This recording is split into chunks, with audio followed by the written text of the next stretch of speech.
मुद्दे न लाएं जिसमें लोग आपस में लड़ें। यही हमारा कहना है। ये कोई ज़रूरी नहीं था जिस लैंग्वेज में इस रूप में प्रस्तुत किया गया। ये सरकार ने बहुत गलत किया है, जनता को आपस में बढ़ाने का कार्य किया है। लोग इकट्ठे होकर सरकार का विरोध न कर पाए, इसलिए उन्होंने सब जगह विरोधाभास की स्थिति पैदा कर दी। अगर एक गलती करता है तो उसके लिए काफ़ी दंड है, जबकि अन्य वर्ण के लिए कोई भी गलती है तो कोई दंड नहीं। ये सवर्णों को एक दबाने का तरीका है। और उसी के चक्कर में ये सरकार जनता को भ्रमित करने के लिए, असल मुद्दों से भड़काने के लिए ये कार्य कर रही है। उत्तर प्रदेश में यूजीसी का मुद्दा थमता नजर नहीं आ रहा है। बीच में सुप्रीम कोर्ट के हस्तक्षेप के बाद एक तबका इस पूरे मामले में विराम पे था, लेकिन आज से फिर यूजीसी के विरोध और समर्थन दोनों तरफ से गर्माहट की नजरें और लहरें शुरू हो गई हैं। ऐसी स्थिति में अधिवक्ताओं का क्या मानना है? हम फिरोजाबाद जनपद के जिला मुख्यालय पर कचहरी परिसर में हैं। यहाँ तमाम विद्वान अधिवक्ता हैं। जानेंगे यूजीसी को किस रूप में देखते हैं। वो कास्ट वाइज उसको डिवाइड करते हैं, कानून वाइज इसको समर्थन करते हैं, या फिर इसका विरोध। ऐसी स्थिति में मैं शुरुआत आपसे करता हूँ। और धर्म सिंह यादव जी हैं, वरिष्ठ अधिवक्ता हैं। मैं जानना चाहता हूँ यूजीसी को लेकर जो विरोध चल रहा है, कुछ लोग समर्थन कर रहे हैं, आपका क्या मानना है? मैं ये कहना चाहूँगा कि सरकार को ऐसे मुद्दे जो विवादित पैदा होते हैं उनको नहीं करना चाहिए। जो ज़रूरत है उन चीज़ों पर ध्यान देना चाहिए, जैसे बेरोजगारी है, महंगाई है, भ्रष्टाचार है, इन पर बात करनी चाहिए। ऐसे मुद्दे न लाएं जिसमें लोग आपस में लड़ें। यही हमारा कहना है। ये कोई ज़रूरी नहीं था जिस लैंग्वेज में इस रूप में प्रस्तुत किया गया। ये पहले से लागू है हर शिक्षा विभाग में। ये नई बात कौन सी चीज़ लेके आई? कानूनी तौर पे क्या इसको किस रूप में देखते हैं? कोई इसका महत्व नहीं है, न कुछ है, केवल लोगों को लड़ा दिया है। तो सरकार ने क्या सोच के इसको लागू करने का? ये सरकार के लोगों से पूछो, मैं इसमें से कुछ नहीं कर क्या सकता। चुनावी मुद्दा भी मान सकते हैं इसको? अरे मैं कह रहा हूँ कि अपना नुकसान कर लिया है। फायदा नहीं मिलेगा? फायदा क्या मिलेगा, आपस में ही लड़ा दिए। आप बताइएगा जी, किस रूप में देखते हैं यूजीसी को? यूजीसी में सरकार को अहम फैसले करने चाहिए। रोजगार विषय पे ज़्यादा बातचीत करनी चाहिए, आपस में लड़ाने की व्यवस्था नहीं रखनी चाहिए।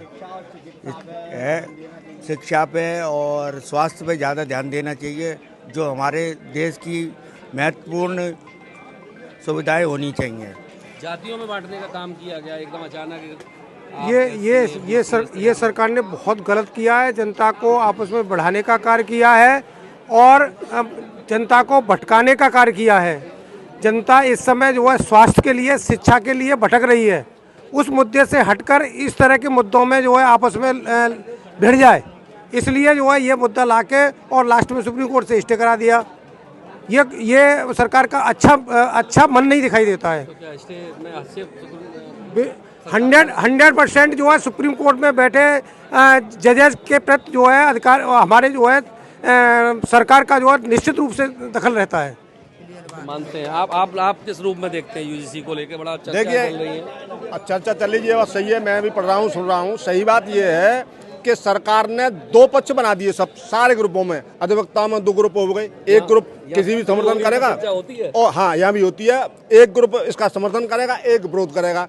छात्र संगठन लगातार विरोध कर रहे हैं और छात्र संगठन लगातार इसका समर्थन भी कर रहे हैं। उनमें भी दो फांट हो गए, यानी लोग इकट्ठे होकर सरकार का विरोध न कर पाए, इसलिए उन्होंने सब जगह विरोधाभास की स्थिति पैदा कर दी है। और ये चीज पहले से थी, तो इसको दोबारा करने की कोई आवश्यकता नहीं थी। क्या लग रहा है, अधिवक्ता प्रभावित हो रहे हैं? कुछ तो बोल दीजिए आप। नहीं, कैसा लगा? और दूसरे मुद्दे उठाने चाहिए सरकार को। सरकार के हर मुद्दे शुरू से 10 सालों से फेल हुए हैं। देखो, नोटबंदी फेल हुई, उनके सब मुद्दे फेल हुए हैं। ये चिकित्सा तौर से अधिवक्ता क्या देखते हैं इसको? हाँ, मैं ले रहा हूँ। क्या कानूनी तौर पे देखते हैं, मतलब मतभेद उत्पन्न हो रहे हैं? मतभेद उत्पन्न हो रहे हैं। ये समाज में एक विघटन पैदा हो रहा है। हम आपसी भाईचारे में दखल डाल रहे हैं, ये नहीं होना चाहिए। आप बताइए, आपके एंगल से क्या इसको मानते हैं? सरकार में भी दिख रहा है। सरकार को ऐसे नियम बनानी चाहिए जिससे सामाजिक सद्भाव और समरसता बनी रहे। ऐसी कोई भी नियम नहीं बनानी चाहिए जो विद्यार्थी में विद्या अर्जन करते समय उनके मन में अंतर आवे, भेद आवे। ऐसा नियम कोई भी नहीं बनाना चाहिए। इसलिए मैं यही चाहता हूं कि सरकार को पुनः इस पर विचार करके ऐसे नियमों को पालन कराने के हेतु समर्थ बनाना चाहिए, जो सामाजिक समरसता और सद्भाव बना रहे, बिगड़े नहीं। तो लग रहा है इससे तनाव की स्थिति? जी। इससे जो था वो विद्यार्थियों के मन में एक अंतर भेद पैदा करने वाला था, जो कि उनको ये प्रतीत कराएगा कि हम इस जाति से हैं, इस जाति से हैं। कोई भी व्यक्ति बोलने से पहले संकोच करेगा, मित्रता में भी उनकी भिन्नता आ सकती है। आप पुराने अधिवक्ता हैं, एकदम ऐसा मुद्दा आया जो जातियों पर भी चर्चा होने लगी, क्या जात पूछ के केस लड़ेंगे अब? ऐसा है, जो यूजीसी है वो इस तरह से जातिगत आधार पर बटा हुआ है, जिसमें सवर्ण के प्रति इतनी भावनाएं भर दी हुई हैं कि सवर्ण अगर एक गलती करता है तो उसके लिए काफ़ी दंड है, जबकि अन्य वर्ण के लिए कोई भी गलती करे तो कोई दंड नहीं। ये सवर्णों को एक दबाने का तरीका है और ये ज़्यादातर चुनावी मुद्दा है, उसके आगे कुछ नहीं है। शुरुआती तौर पर इसकी चर्चाएं नकारात्मक और नेगेटिव पॉजिटिव दोनों देख रही हैं। हाँ, चर्चाएं पॉजिटिव नेगेटिव अधिक है, लेकिन जितना है नहीं इतना अधिक उसको उछाला जा रहा है और ये केवल चुनावी मुद्दा है। चुनाव के बाद ये अपने आप शांत हो जाएगा। अच्छा, कुछ लोग यूजीसी को रोल बैक के कह रहे वापस हो, कुछ लोग कह रहे लागू हो, इसमें क्या मत है सर आपका? सरकार का सिर्फ मकसद ये रहता है कि जनता को किसी तरह से भ्रमित करे। भ्रमित करने के बाद जनता ऐसे उलझनों में उलझी रहे और जो कार्य करने चाहिए सरकार को उनसे दूर रहे, उनको भूल जाए। ऐसे इस तरह के जो मुद्दे हैं सिर्फ राजनीतिक पहलू के आधार पर बनाए जाते हैं और उसी के चक्कर में ये सरकार जनता को भ्रमित करने के लिए, असल मुद्दों से भड़काने के लिए ये कार्य कर रही है। ये बिल्कुल गलत है।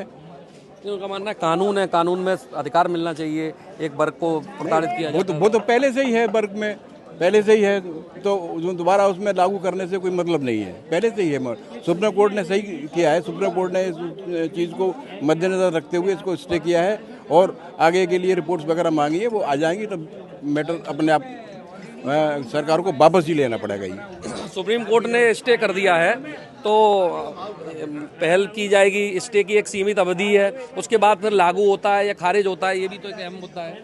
ये तो सरकार अपने यहाँ संविधान बना देगी, काम खत्म हो जाएगा। ये तो टाइम बार्ड होता है। सुप्रीम कोर्ट में जो स्टे होगा टाइम बार्ड होगा, उसके बाद सुनवाई तो होगी सुप्रीम कोर्ट में, जो भी रिजल्ट आएगा।